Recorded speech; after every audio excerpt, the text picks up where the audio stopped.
Hi, this is Lori Stuckervitz, and I'm giving my ERM hot topic presentation on information seeking behaviors of today's college students, impacts of the millennial generation on librarianship and ERM.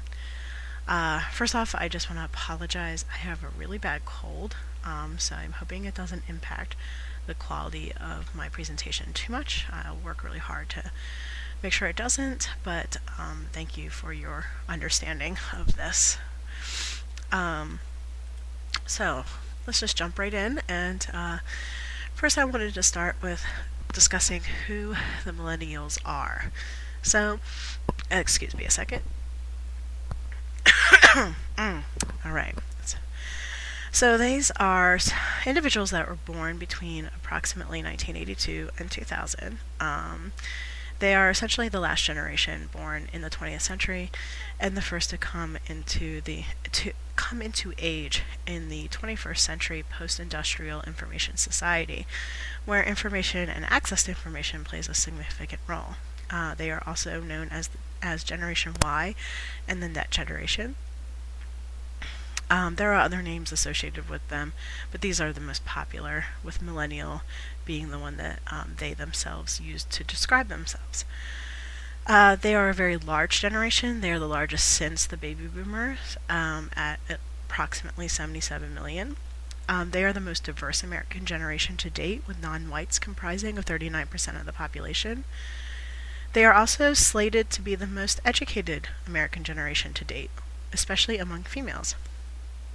They live in a world that's characterized by a swift pace, constant change, and technology. This generation is the first to grow up with constant access to ever-changing digital technology, such as computers, the internet, cell phone, digital cameras, MP3 players, and so on. Many of this generation have also been raised by what the popular media and social commenters have called helicopter parents. And these are parents that have raised their children in environments that are characterized by constant individual attention, constant praise, constant feedback, guidance, and direction. So, some characteristics of this generation.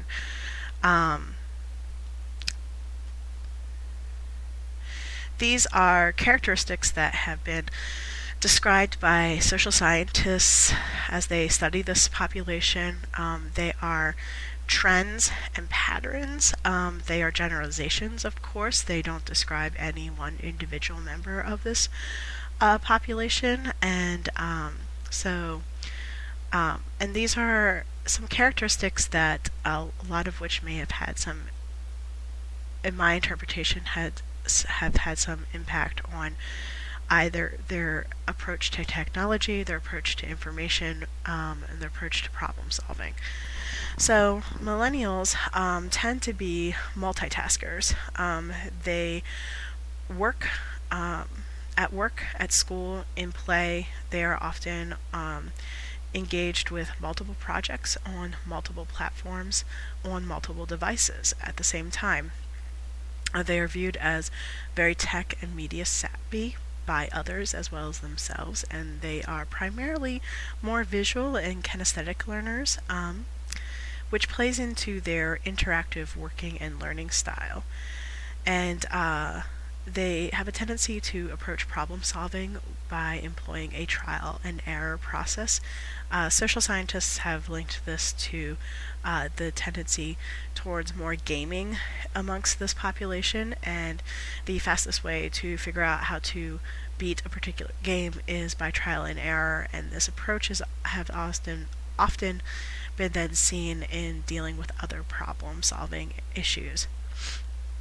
Millennials are very collaborative. They tend to work well in cooperative situations. They are also very flexible, and they also expect a lot of flexibility to be provided to them. They seem to be more socially responsible and civic-minded than other generations, and at the very least, social connection is extremely important to them. As is diversity. They embrace diversity more than previous generations and have a much more global-centric worldview. millennials tend with regards to media, they tend to see very little difference between the creator of media and the consumer of media. This is particularly true of digital media, which can be copied and manipulated and shared and saved. So that line between who creates it and who consumes it is very thin for them. They also tend to focus on outcomes over process. With that, they have an expectation for constant feedback, praise, and guidance into getting to a particular outcome. They're very sensitive to criticism with regards to how they do things. And so basically what these two things combine to lead to someone wanting very much to have the right answer at all times and not very focused on maybe how they got to the answer. Much seen in popular media has been the criticism that this is a generation built on instant gratification, constant stimuli. With very short attention spans, they expect instant access to information. They have a tendency to become very easily bored. And this also actually leads to a low tolerance for weaknesses and glitches in systems. Essentially, if it doesn't work, they're going to move on to something else. They tend to be early adopters of new technology, and they assume that technology will always be evolving and adapting to fit their needs. They're very confident in their use of technology. They're very confident in technology, and that confidence is tied to their view of technology as being an extension of themselves. They trust it, and they expect it to be very personalized to themselves. So just to get a clearer idea of the students that we serve today right now in libraries on campus, we are looking at incoming first years this year, class of 2017, and looking at the timeline. I wanted to just provide some context for truly how embedded in the technology and media landscape they really, really are. Having been born between 1994 and 1996, this is when Yahoo and Amazon were first founded and text messaging was first introduced on a large scale. When they started school was when Wi-Fi was first making itself known on college campuses, and Wikipedia was founded. And they started high school when the iPhone was released, Tumblr was first launched, and the Kindle was released. So this is a very tech-focused world in which they are embedded, and this has affected all of us. Technology is not just a tool, but it's become really a way of life and a strategy for thriving in our society. So it affects every daily activity in some manner. How we communicate is different now, mostly instant messages and text messaging. In fact, email is almost becoming antiquated. How we conduct commerce as far as buying and selling, Amazon and Zappos, eBay. How we socialize with Facebook, and every aspect of life social life could be conducted from dating to staying in touch with people. And then, of course, how we find information. And you do that now by Googling something. The things that all of these activities and day-to-day operations have in common, as far as the platforms that are used, is that they are often characterized by simple interfaces where natural language is used for searching, with relevancy algorithms, and ever increasing is a personalization of the online activity to the person who is doing the searching or the consuming. These are all things that students are immersed in. They expect it. This is the way the world operates. And so when they enter college and they enter a library, their expectation is guided by these interactions that they have on a daily basis. So one thing I did want to touch on is the concept of digital natives. As millennials started entering college and then, of course, entering the workforce, at first it was assumed that this generation was comprised of people who had an almost inherent understanding of technology, simply because they had been immersed in it since birth. The term digital native was coined in 2001 by Mark Prensky, who used it to describe those individuals that were born during or after the introduction of digital technologies to society.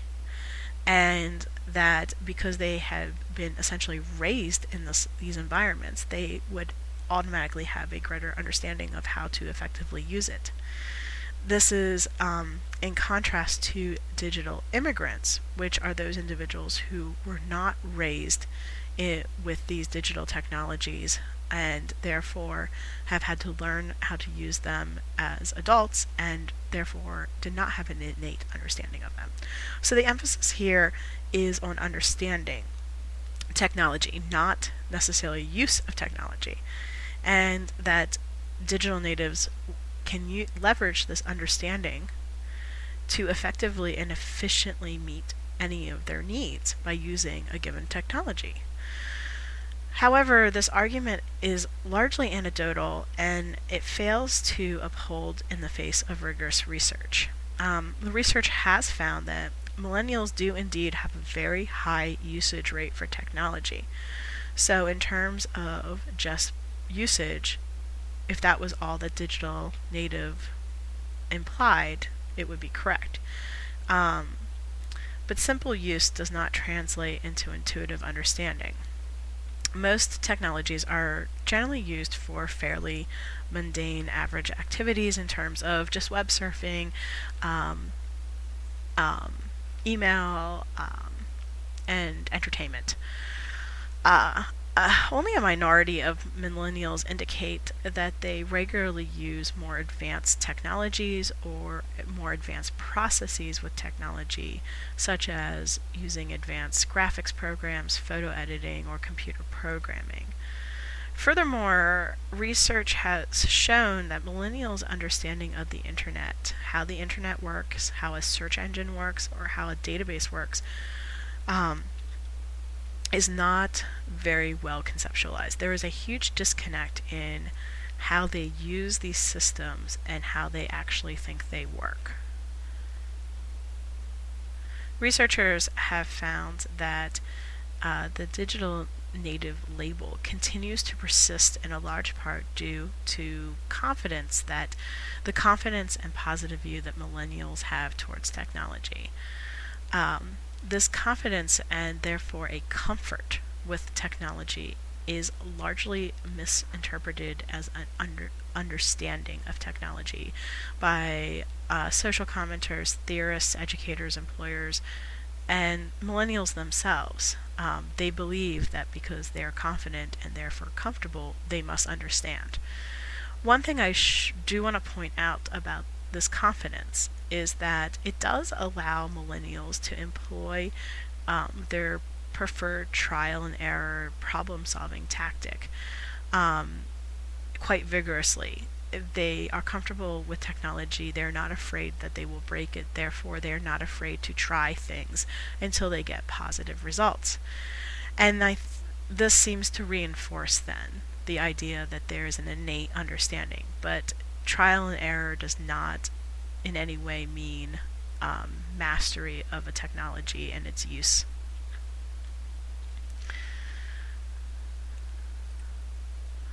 So moving on to talk about information seeking behavior, which refers to how people search for and use information. Many models have been developed to explain the reason why people make the decisions that they make and take the actions that they take to find and use information. The most current theories acknowledge that information seeking is a very complex behavior. It's dynamic and it's iterative. So I apologize, I'm going to mispronounce the name here, but Kothu's information search process, or ISP model, is pretty much the leading model today. It's the only one that's really built on actual research that was conducted. And in her research, she developed a model that involves 7 stages. So it's a very process-based model with an emphasis on cognitive skills, which as those skills increase, the information seeking effectiveness increases. The model incorporates actions, thoughts, and feelings of the seeker as they move through the information seeking process. And all of these, the actions, thoughts, and feelings, can have an impact on the success and failure of a given search. It is found that the successful searching outcomes are linked to successful completion of each stage. And I'm realizing here, looking at the image, that it did not come out as clearly as I had thought. So I apologize for that. It was not fuzzy when I looked at it, but now in the video it seems to be. So I'll just try to read off what the stages are. Excuse me. Stage 1 is task initiation, and this is often connected to a feeling of uncertainty. Stage 2 is topic selection, and there can often be a feeling of optimism as a person selects what they would like to focus on, and excitement with that. Stage 3 is exploration, and this often has a feeling of great confusion and doubt. Stage 4 is formulation, and this comes with a sense of clarity. Stage 5 is specific information collection, and this often can have a feeling of confidence, especially when it is a well-formulated question that they are searching on. Stage 6 is search closure, so the end of the search, and depending on the outcome, the feeling will be either satisfaction or disappointment. And the final stage is assessment, and again, depending on whether or not adequate search results were found, a sense of accomplishment or disappointed could be associated with this stage. This is, I do want to point out that while working through the stages is quite linear, the moving from stage to stage can be non-linear and quite iterative. A person could easily move back and forth between stage 2 and stage 3 if they are struggling. And so the idea is to have a person be able to move through all the stages without having to go back too often, because that's where problems can start to form. So there are many factors that can influence how a person moves through these stages and can impact the results of their information searching strategy, the effectiveness of it. One is motivations, so looking at external motivation versus an intrinsic motivator, and unsurprisingly, the intrinsic motivators are oftentimes what will lead to most success. Also, intellectual development and critical thinking skills. Critical thinking is absolutely crucial to effective information seeking. Evaluation and effective use of information is impossible without critical thinking. And linked to critical thinking is intellectual development. Critical thinking is essentially tied to where a person is in their intellectual development, which moves through a series of steps. Most people start off with an intellectual development stage of dualism, which is basically looking at the world with the belief that there is either a right answer or a wrong answer. So this is the earliest stage of development, and this is where students often are as they enter college. And they oftentimes are not open to independent learning because they very much need an authority figure to be able to tell them, to convey new information to them, which they will perceive as being the right information versus the wrong information. The next stage of development is multiplicity, and this is the ability to be able to acknowledge that there may not be a right answer or a wrong answer, that there is a middle ground, a gray area. Individuals progress into this from dualism through their exposure to diversity of thought, opinions, and perspectives, as well as exposure to uncertainty. So it involves more complex reasoning, and this is when independent learning is now possible. The final stage is contextualized relativism.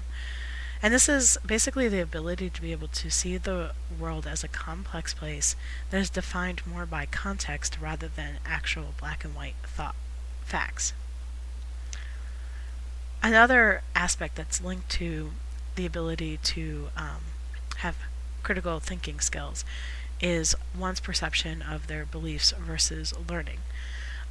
This is particularly interesting with college students. A study at Grinnell asked students if they would be willing to discuss a sensitive or controversial topic such as gay marriage or diversity. And they found that the only students who were really comfortable with having a discussion with their peers, so I apologize, it was specifically with other college students, if they would have this conversation.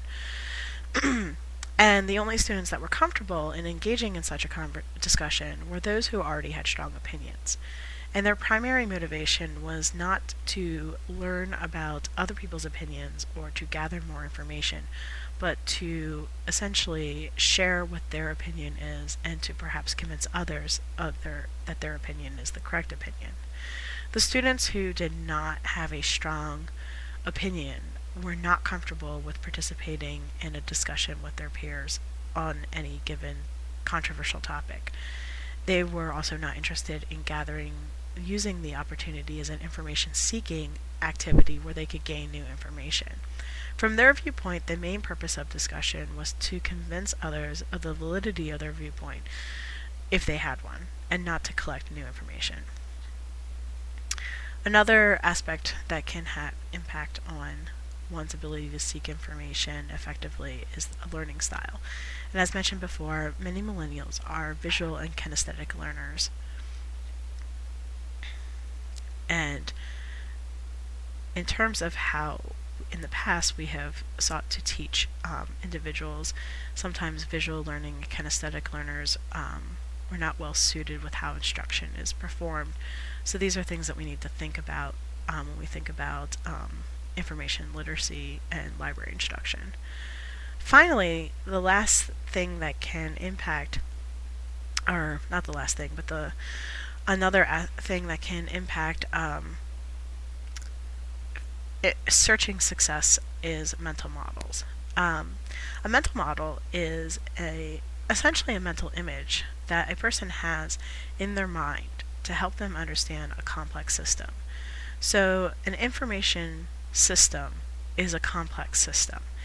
An information seeker conceptualizes searching in that system with their mental model. And how well they do that has a profound effect on their effectiveness. Essentially, the more robust and accurate the searcher's mental model is of the information system they're using, the better the results and the more efficient they are at getting those results. Information search system models have four main components: information source, information organization schema, search mechanism, and interface. Researchers have found that success in information searching is highly dependent on the searcher having a clear mental model of all four of these aspects and how they operate together. So, in looking at the characteristics of millennials that have been found as general themes for this generation, and then looking at patterns of how millennials seek information, I tried to tie the two together in order to form a better picture of perhaps maybe why these students are making the decisions that they're making in terms of information seeking. So one of the patterns in their information seeking behavior that has emerged is that millennials have a tendency to be very erratic searchers. They do not proceed in an orderly fashion in their information searching, and they very much seem to apply their trial and error approach to this. However, it is not done in a strategic fashion. You could tie up some other aspects on this list: the need for instant gratification, the emphasis of outcomes over process, and all of these tied together to lead searchers to not know how to make decisions on whether or not they need to narrow or broaden a search, to apply new search terms.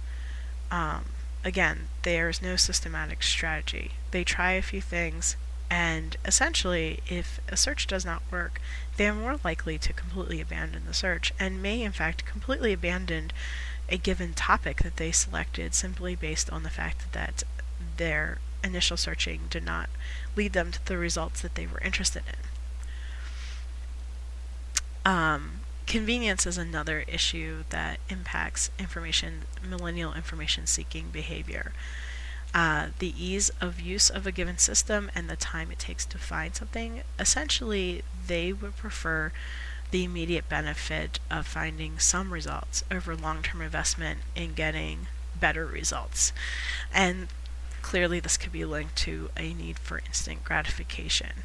Tied with convenience is also the idea of availability. They, of course, not surprisingly, we've all heard this, and I myself have a difficult time disagreeing, would prefer to have digital materials, not print. For some, this is just a simple matter of convenience. For others, especially younger students, this could actually be an indication also of a level of discomfort with the physical library itself. Studies have shown that students with low confidence in their library skills are less likely to ask for help, mostly out of fear of being judged. Again, there's a high sensitivity to criticism, and so for these millennials that have a true library anxiety, they need a strong praise for they need to have praise for being right, and the anxiety is over feeling essentially as if they're asking a stupid question because they're not able to figure out how to use a particular search interface. In terms of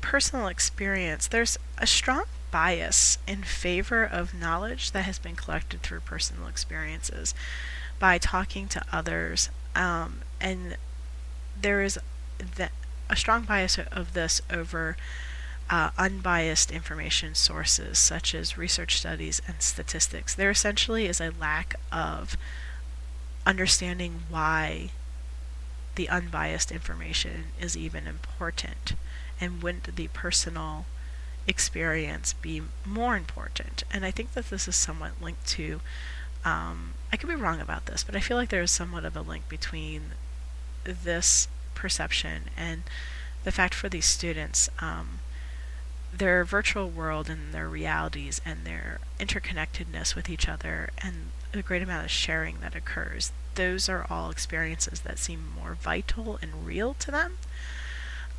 So it is somewhat difficult to convince them that that there is a need to have unbiased information available to them and to use it effectively. Millennials tend to have a difficult time verbalizing their information needs. When asked in one study, what would be the ideal search interface? The students across the board responded that they want a system that is essentially a mind reader. They want it to be intuitive, that it could determine their information need without them having to verbalize it. Students could not easily articulate their understanding of why a particular search would fail, and what they could do to improve results if it did. And To some extent, I'm wondering if this difficulty verbalizing their information need comes more from their learning style of being visual and kinesthetic learners.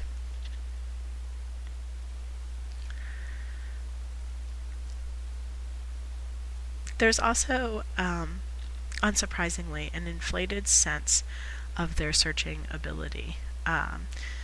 They are they have been told many times by popular media, perhaps by people in their own lives, that they are the technology guru of their family, or whatever the case may be.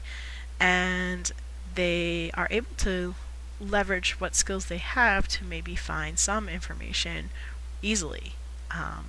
This level of confidence has perhaps given many students a very inflated sense of exactly how well they're able to find information, and if the information that they're finding is actually the best possible information.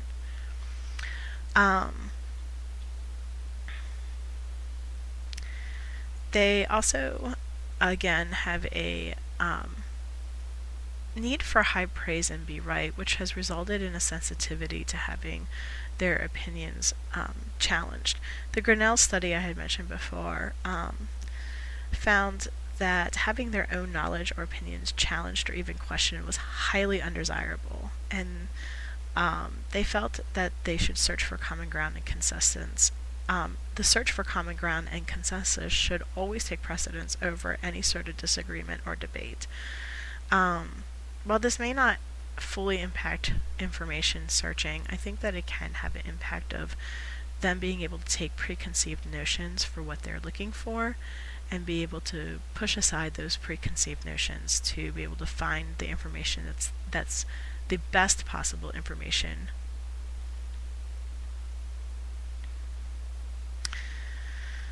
They are very focused on the end results and not necessarily the searching process itself. As I mentioned in the first point about erratic searching,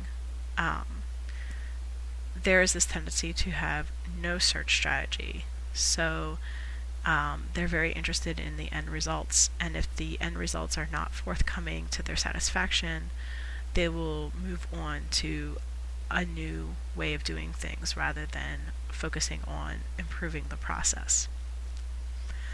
There's also a lack of value for professionally edited and reviewed materials. This goes hand in hand with the personal experience versus research or unbiased materials. I also think this is tied to the creator and consumer, the thinning boundary between the creator and the consumer. For many of these individuals, they are used to being able to create their own content, and so there is a lack of understanding of perhaps why professionally peer-reviewed materials are of greater value, especially in the research environment. And finally, again, tied to this idea of erratic searching and focusing on the end results, students expect systems and technologies to adapt to their needs. Excuse me. And when search results do not get the results that when searches do not result in the results that they want, they will move on quickly rather than to a new excuse me. They will move on rather than focus on learning how to work with the system.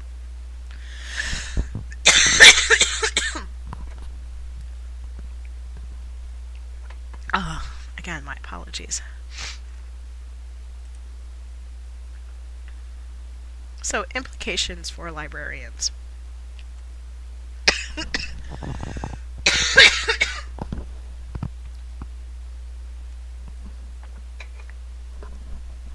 So we no longer exist in the librarian-mediated search environment. The searcher is in the driver's seat, and they're searching in a very fragmented, unstable information universe. with these new drivers being millennials that lack innate searching skills, even if they're comfortable and confident with the technology that they're using to access that information, the question really becomes, do we try to improve the information literacy skills of these students, or try to design interfaces that will match their expectations of information systems?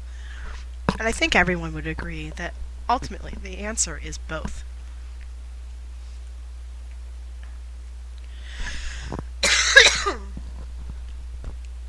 Much of what I presented on was, of course, very generalized, and as the student population changes, these generalizations will also change and evolve. But one way librarians can be assured of the best possible picture of their patrons' searching ability, their comfort with platforms, and their overall searching success is to conduct as much user testing and as they possibly can, as well as information literacy pre-testing of students, basically in order to get a baseline of where their skill set is, as well as a baseline idea of what their expectations are for the products that we spend a lot of money on procuring for them to use. Librarians are also in the position to advocate for their users to vendors. While librarians may assume that vendors and database programmers are aware of the needs of users, in a large part, they are. Librarians serve an important role in making sure that user needs are fully understood by a vendor to ensure that the best possible product is being procured. Things that librarians should pay attention to make sure that vendors and database programmers are working on are things such as improving user interfaces. All users, not just millennials, want simpler, cleaner search interfaces. They want a single search box. They want it to be obvious of how they perform a search. Other things that can occur are improving synonym rings and spelling variant algorithms. Synonym generation, keyword generation has always been a very difficult thing, I think, for a lot of searchers, and for millennial students in particular. They seem to really struggle with this particular aspect. Also, with spelling variants, a lot of students may not fully realize that something like a wildcard could help with that, but ultimately their expectation and what they're taught in other avenues of life as far as their interaction with technology is that they don't need to worry about remembering if they use an asterisk. The system should just do it for them. Also with this is natural language, improving searches using natural language, better discovery tools, ever improving algorithms for relevancy.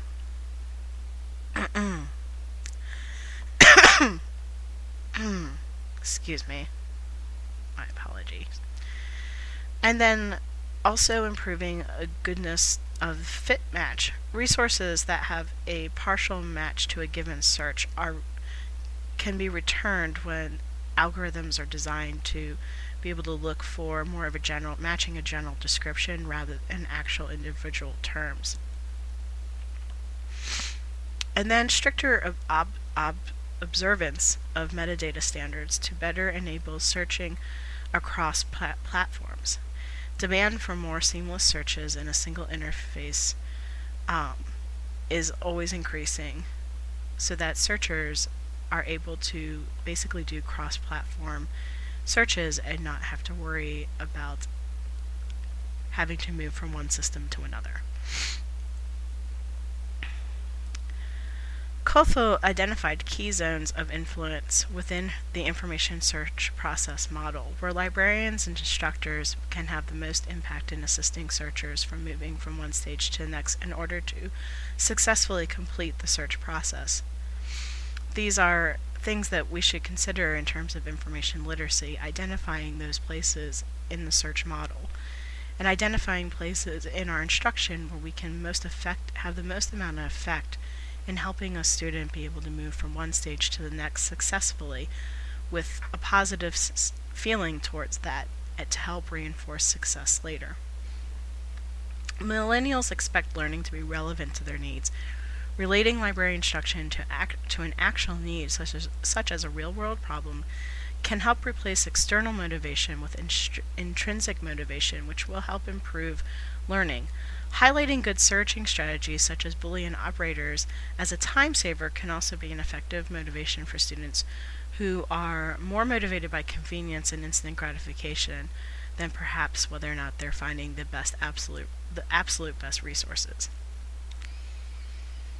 And finally, millennials are primarily visual and kinesthetic learners, so small changes in presentation and to presentation style, changing from a pure lecture to incorporating hands-on activities, will help hold student interest and increase their retention for learning how to do proper searches.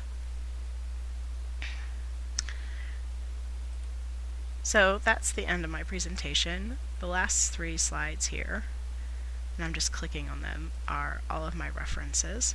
If anyone's interested in a copy of the presentation, I can send you a PDF, including the references. So I know I went through them kind of fast, so it's a little hard to see them. And thank you so much for bearing with me with my illness here. I hope I wasn't too distracting here at the end. And I look forward to your discussions on the Learner EW discussion board. Thank you.